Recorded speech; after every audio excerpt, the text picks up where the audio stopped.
Hello everyone, welcome to the Royce Physics. My name is Engineer D.N. Roy. 8 to 10 years of teaching experience, ex-faculty of Super 30 and Bunsen. तो last video में, last session में हम लोगों ने पढ़ा था Coulomb's law पढ़ा था एंड कूलम्ब्स लॉ कैसे अप्लाई करते हैं उससे रिलेटेड न्यूमेरिकल्स भी हम लोगों ने किया था। उसमें और भी कुछ न्यूमेरिकल्स हम कराएंगे। अभी फिलहाल इस टॉपिक को आगे बढ़ाते हैं हम and I hope Coulomb's law से रिलेटेड 19 अनसॉल्व्ड प्रॉब्लम्स आप लोग को दिया गया है सॉल्व करने के लिए, तो आप लोग सॉल्व करें और जो सॉल्व नहीं होता है आप हमें बताएं, कमेंट बॉक्स में बताएं, उसका सॉल्यूशन वीडियो के थ्रू आपके पास भेजेंगे। ओके, तो स्टार्ट करते हैं। प्रिंसिपल ऑफ सुपरपोजिशन और superposition principle of electric forces क्या है? ये सुपरपोजिशन प्रिंसिपल क्या है? What do mean by superposition principle of electric forces? आगे की वीडियो में हम लोग सीखेंगे superposition principle of electric fields, जैसे इलेक्ट्रिक फोर्सेस का सुपरपोजिशन प्रिंसिपल है, ditto same as electric field का सुपरपोजिशन प्रिंसिपल है। बिकॉज इलेक्ट्रिक फील्ड क्या होता है? Force per unit test charge. Force को चार्ज से डिवाइड करते हैं, इलेक्ट्रिक चार्ज से डिवाइड करते हैं, तब इलेक्ट्रिक फील्ड का एक्सप्रेशन आता है। तो ऑब्वियसली जो डायरेक्शन इलेक्ट्रिक फोर्स का होता है वही डायरेक्शन इलेक्ट्रिक फील्ड का भी होता है, इसीलिए दोनों एग्जैक्टली सेम है। ओके, तो let us start. What is superposition principle of electric forces? तो लिखेंगे it states that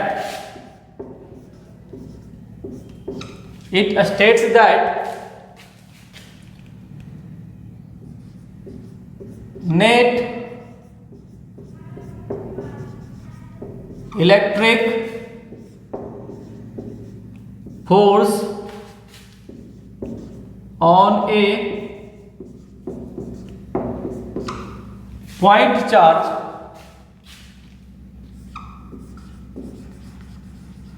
on a point charge due to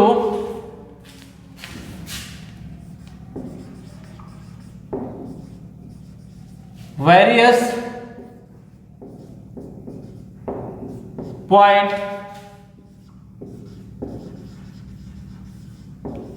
charges. It states that net electric force on a point charge due to various point charges around it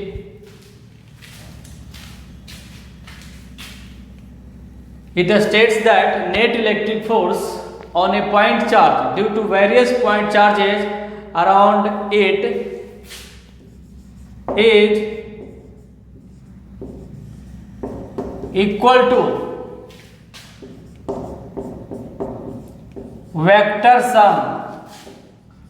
इसको underline कर दें, very very important term. Is equal to vector sum of all the individual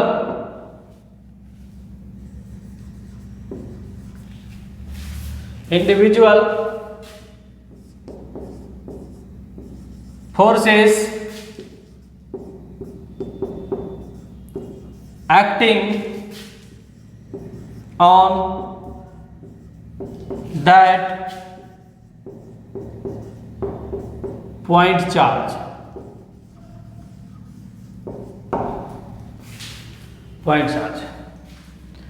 देखिए बहुत ही simple है, थोड़ा सा समझना है इसको। इट स्टेट्स दैट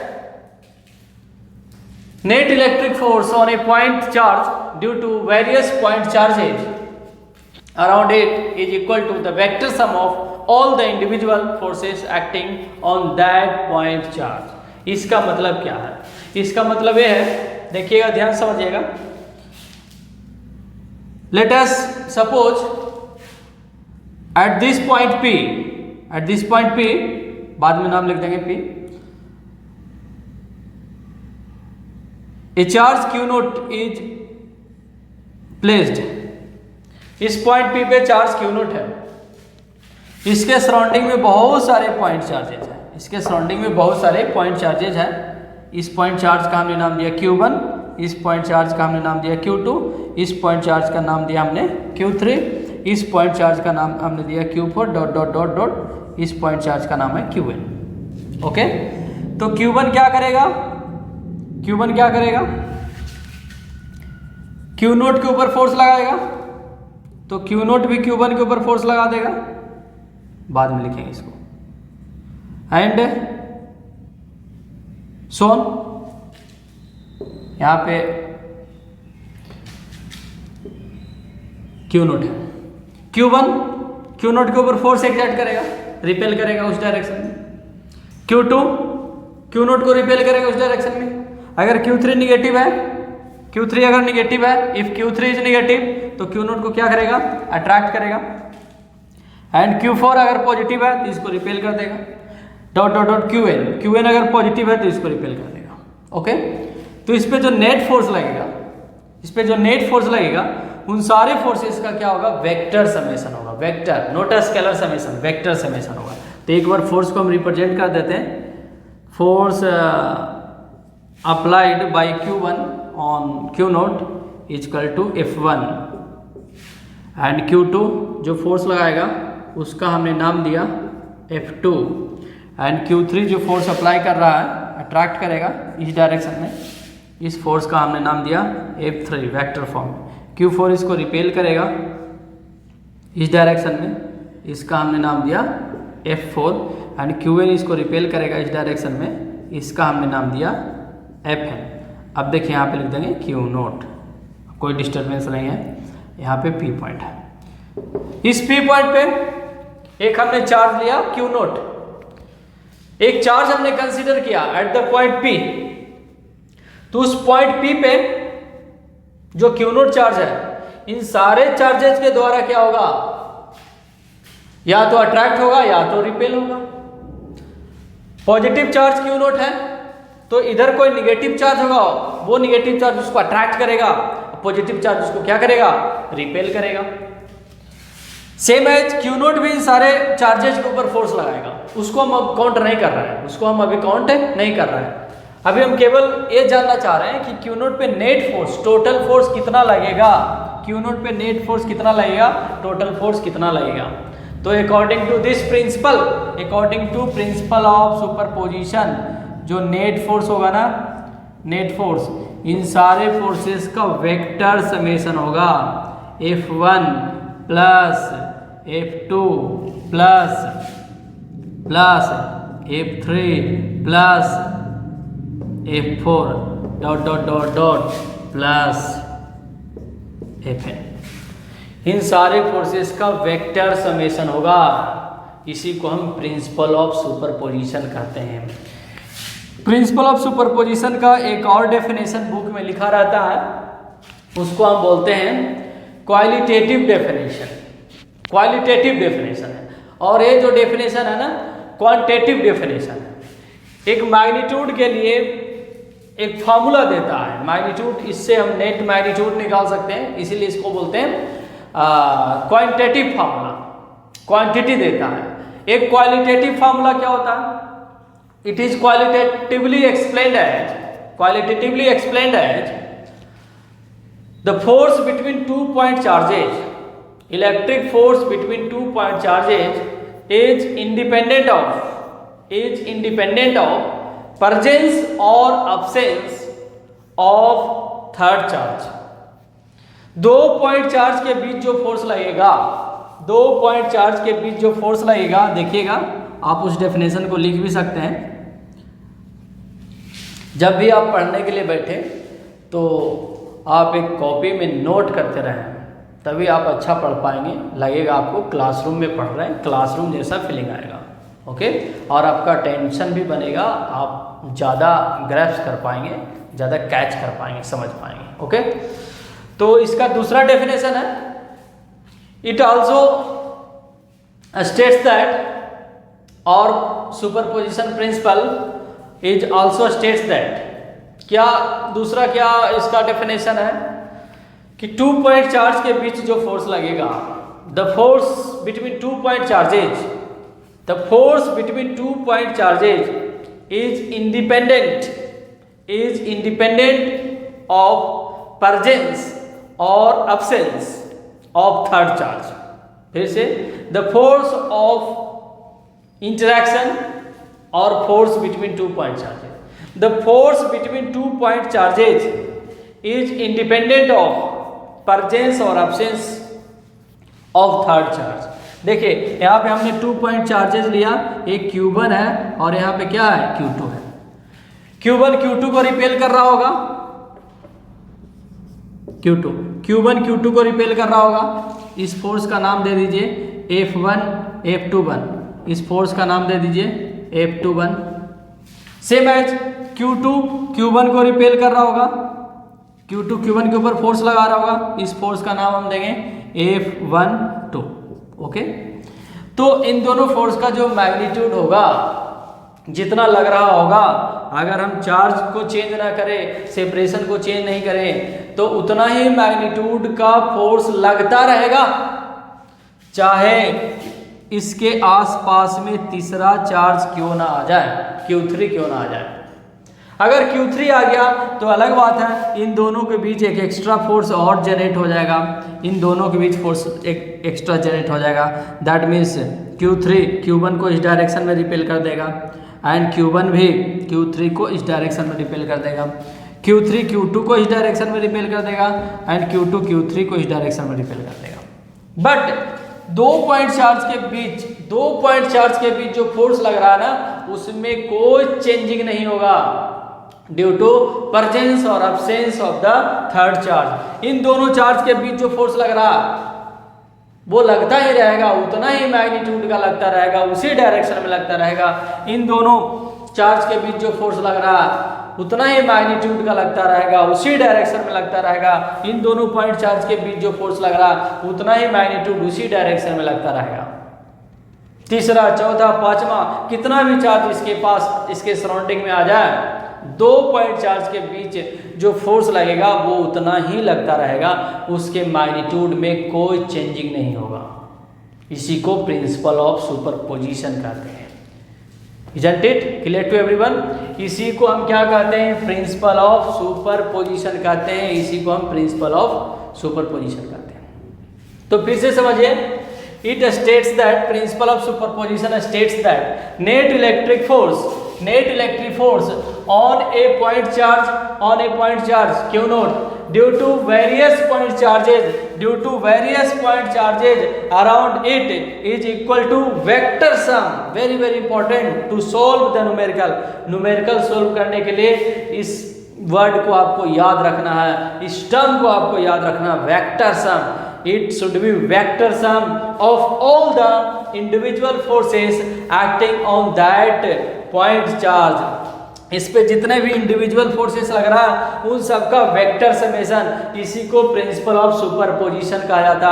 और दूसरा डेफिनेशन हमने आपको बोल के लिखाया, the force between 2 point charges is independent of presence और absence of third charge. Any another charge is independent of presence और absence of any another charge. इसी को प्रिंसिपल ऑफ सुपरपोजिशन कहा जाता है, प्रिंसिपल ऑफ सुपरपोजिशन कहा जाता है। 2 पॉइंट चार्जेज Q1 है, Q2 है, यहाँ पे Q1 Q2 के बीच जो फोर्स लग रहा है ना, जितना मैग्नीट्यूड जिस डायरेक्शन में उतना लगता रहेगा।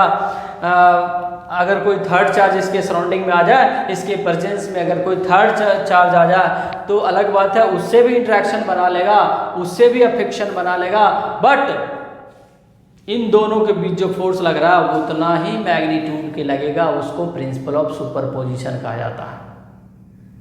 इसको चलो डेली लाइफ से भी समझते हैं, प्रिंसिपल ऑफ सुपरपोजिशन क्या किसको कहते हैं। सपोज दैट आप लोग हमें अपना टीचर मान रहे हो, तो टीचर एंड स्टूडेंट्स के बीच जो लगाव है, जो रिलेशन है, वो तो जो है ही, जितना मैग्नीट्यूड का है उतना ही मैग्नीट्यूड का है। अगर कोई थर्ड पर्सन आ जाता है हमारे क्लासरूम में, कोई गेस्ट आ जाता है और उस गेस्ट को आपसे हम इंट्रोड्यूस कराते हैं, सपोज दैट वो जो गेस्ट है अक्षय कुमार है, ठीक है, अक्षय कुमार है, अक्षय कुमार जी आ गए हमारे क्लासरूम में आप लोग से मिलने के लिए, इंट्रोड्यूस करने के लिए। तो आप लोग क्या करोगे, अक्षय कुमार जी को बहुत बड़े एक्टर है तो आप क्या करोगे, उनको रिस्पेक्ट करोगे, उनसे ऑटोग्राफ लोगे, उनको वेलकम करोगे, ठीक है।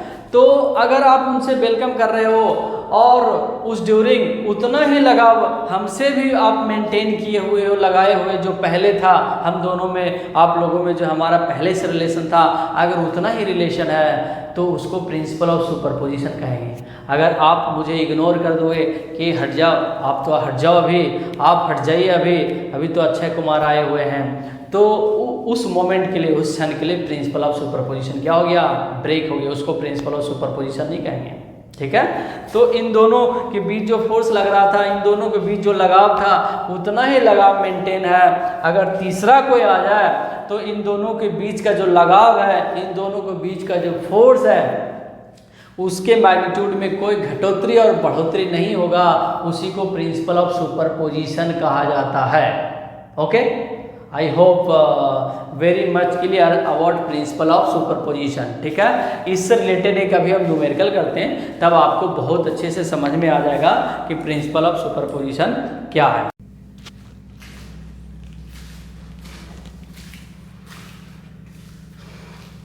ओके,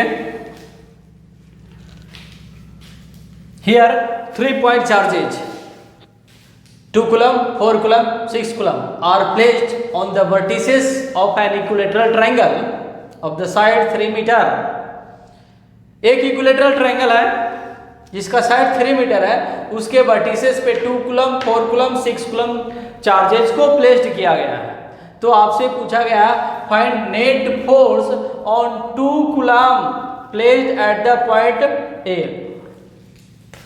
ए पॉइंट पे जो 2 coulomb चार्ज है, ए पॉइंट पे जो 2 coulomb चार्ज है उस पे नेट फोर्स बताइए, उस पे टोटल फोर्स बताइए, उस पे नेट फोर्स कितना लगेगा, उस पे टोटल फोर्स कितना लगेगा। तो नेट फोर्स निकालना है due to these 2 point charges. तो क्या करेंगे हम, प्रिंसिपल ऑफ सुपरपोजिशन लगाएंगे। Principle of superposition of electric force क्या कहता है, किसी पॉइंट चार्ज पे नेट फोर्स निकालना है तो उस पे जितने भी फोर्सेस लग रहा है सबका वेक्टर समेशन होना चाहिए। तो dear students, vector summation that means यहाँ पे वेक्टर का कंसेप्ट आने वाला है, यहाँ पे वेक्टर का नोशन आने वाला है।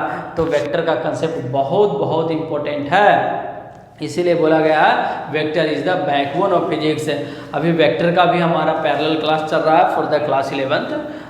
तो अभी लॉकडाउन के ड्यूरिंग आप तो घर पे आपके पास टाइम है, तो उस लेक्चर को भी देखिए, समझे वेक्टर क्या होता है। वेक्टर ऐसे 11th क्लास में आप लोगों ने पढ़ा होगा, जिनका भी वेक्टर थोड़ा वीक रह गया होगा, basic mathematics used in physics के में भी हम पढ़ाएंगे, डिफरेंशिएशन, इंटीग्रेशन। अगर ये सारे टॉपिक आप लोग का कमज़ोर रह गया होगा तो प्लीज़ उसको भी पढ़ ले, बिकॉज बहुत इंपॉर्टेंट है न्यूमेरिकल सॉल्व करने के लिए। तो vector, integration, differentiation, even derivation के लिए भी बहुत काम में आते हैं। तो देखिए यहाँ से, तो इस 2 coulomb चार्ज पे नेट फोर्स कितना लगेगा, तो बहुत ही सिंपल है। देखिए ये 6 coulomb क्या करेगा, इसको इधर रिपेल कर देगा, इस फोर्स का हमें नाम दे दिया F1 फोर्स नाम दे दिया। एंड 4 coulomb का चार्ज क्या करेगा, इसको इधर रिपेल करेगा, इसको इधर रिपेल करेगा, इस फोर्स का हमने नाम दे दिया F2। यहाँ पे कितना है, 2 coulomb चार्ज है F2। तो क्या होगा, from the principal of superposition net force हमसे पूछा गया, नेट फोर्स इक्वल टू क्या कर देंगे, इन दोनों का वेक्टर समेशन कर देंगे। F2 प्लस F1 कर देंगे। ओके, वेक्टर समेशन कर देंगे। दैट मीन्स इसका जो डायरेक्शन होगा पैरेललोग्राम लॉ से कुछ ऐसा होगा। This is the net force, this is the net force, this is the net force. तो मैग्नीट्यूड इसका कैसे निकालेंगे, इस नेट फोर्स का मैग्नीट्यूड कैसे निकालेंगे, मैग्नीट्यूड कैसे निकालेंगे, F1 vector plus F2 vector का मैग्नीट्यूड कैसे निकालेंगे, मैग्नीट्यूड कैसे निकालेंगे। तो टू फोर्सेस का मैग्नीट्यूड निकालना बहुत ही आसान है, parallelogram law of vector addition लगा देंगे। तो parallelogram law of vector addition से नेट फोर्स का मैग्नीट्यूड आ जाएगा अंडर रूट क्या आ जाएगा, अंडर रूट आ जाएगा F1 का स्क्वायर प्लस F2 का square plus twice of F1 F2 into क्या आ जाएगा, कॉस थीटा आ जाएगा। तो नेट फोर्स का मैग्नीट्यूड निकालने के लिए हमें क्या चाहिए, F1 चाहिए, F2 चाहिए एंड क्या चाहिए, थीटा चाहिए। तो F1 तो हम निकाल लेंगे कैसे, कूलम्ब्स लॉ से 1/4πε0 F1 2 कूलम्ब एंड 6 कूलम्ब के बीच का फोर्स है। तो 1/4πε0 Q1 into Q2, 2 into coulomb सी नहीं लिखेंगे, 2 इंटू क्या लिखेंगे 6 ओवर R का स्क्वायर, 3 का स्क्वायर क्या हो गया 9 हो गया, 3 का स्क्वायर कर देंगे 9 कर देंगे। इसको सॉल्व करेंगे, इसका वैल्यू पता है 9 इंटू 10⁻⁹ इंटू 12 ओवर क्या हो गया 9 हो गया। यहाँ से 9 से 9 कट गया तो क्या आ गया 12 इंटू 10⁻⁴ क्या आ गया 9 न्यूटन आ गया। Same as F2, same as क्या निकालोगे आप, F2 निकालोगे, F2 के लिए भी फार्मूला लगाएंगे 1/4π क्या लिखेंगे ε0 F2 Q1 into Q2 4 into 2 over R का स्क्वायर, इस 3 का स्क्वायर कर देंगे तो क्या हो जाएगा 9 हो जाएगा। 1/4π ε0 का वैल्यू होता है 9 इंटू 10⁻⁹ होता है इंटू 8 ओवर क्या हो गया 9, एक कट गया तो यहाँ से 8 इंटू 10⁻⁴ क्या हो गया 9 न्यूटन आ गया। F1 आ गया, F2 आ गया और यहाँ पे थीटा क्या होगा, थीटा क्या हो गया ऑब्वियसली 60 डिग्री होगा। Why it is 60 degree because equilateral triangle. तो 60 डिग्री हो गया F1 F2 के बीच, F1 F2 के बीच, F1 F2 के बीच का एंगल क्या हो गया 60 डिग्री हो गया। तो नेट फोर्स का मैग्नीट्यूड निकल जाएगा, बहुत आसानी से निकल जाएगा। नेट फोर्स का मैग्नीट्यूड क्या कर देंगे अंडर रूट F1 का स्क्वायर दैट मीन्स 12 इंटू 10⁻⁹ का क्या कर देंगे हम होल स्क्वायर प्लस F2 का स्क्वायर 8 इंटू 10⁻⁴ क्या कर देंगे 9 का whole square plus twice of F1 into F2 12 into 10⁻⁹ into 8 into 10⁻⁹ into क्या कर देंगे हम cos 60 इंटू क्या कर देंगे cos 60। इसको आप सोल्व करना कितना न्यूटन आ गया। ये तो मैग्नीट्यूड आ गया और डायरेक्शन के लिए फार्मूला हम क्या लिखेंगे tan अल्फा इक्वल टू याद करो b sin theta over a plus क्या हो जाएगा b cos थीटा। इससे डायरेक्शन पता हो जाएगा, इधर का एंगल अल्फा मान लो या इधर का एंगल किधर का भी मान लो। तो b क्या हो जाएगा, यहाँ से इधर से एंगल अल्फा है ना तो b क्या हो जाएगा F1 हो जाएगा। अगर इधर आप एंगल मानते हैं अल्फा तो b F2 हो जाएगा। अगर ये समझ में नहीं आ रहा है कि डायरेक्शन कैसे निकालेंगे, मैग्नीट्यूड कैसे निकालेंगे, तो अभी रिसेंटली हमने parallelogram law of vector addition पे लेक्चर बनाया हुआ है फॉर द क्लास 11th। उसमें प्लीज़ जा करके 2 लेक्चर है पढ़ लीजिए, क्लियर हो जाएगा, बहुत अच्छा से क्लियर हो जाएगा। तो यहाँ पे क्या हो जाएगा F1 इंटू साइन 60 ओवर क्या हो जाएगा F2, यहाँ पे F2 plus F1 into cos क्या हो जाएगा 60 हो जाएगा। F1 का वैल्यू आप इतना पुट कर देंगे, F2 का वैल्यू इतना पुट कर देंगे, इसको सोल्व कर देंगे तो डायरेक्शन आ गया। तो मैग्नीट्यूड के लिए हो गया, डायरेक्शन के लिए हो गया। तो हमने आंसर तक कैसे पहुंचा, प्रिंसिपल ऑफ सुपरपोजिशन अप्लाई किया तब जाकर के आंसर तक पहुंचा। तो प्रिंसिपल ऑफ सुपरपोजिशन समझ में आ गया होगा, क्या है प्रिंसिपल ऑफ सुपरपोजिशन। तो फिर से समझिए, एक हमारे पास प्रॉब्लम है, क्या प्रॉब्लम है, पॉइंट चार्जेज है, 3 पॉइंट चार्जेज है, 2 coulomb 4 coulomb 6 coulomb are placed on the vertices of an equilateral triangle of side 3 metre. 3 metre का एक इक्विलेटरल ट्रायंगल है। तो आपसे पूछा गया है 2 कूलम चार्ज पे नेट फोर्स बताइए। आपसे पूछा जा सकता है 4 कूलम पे बताइए, 6 कूलम पे बताइए, तो आप घर पे बना के देखिएगा कि 4 कूलम पे नेट फोर्स कितना आएगा, 6 कूलम पे नेट फोर्स कितना आएगा।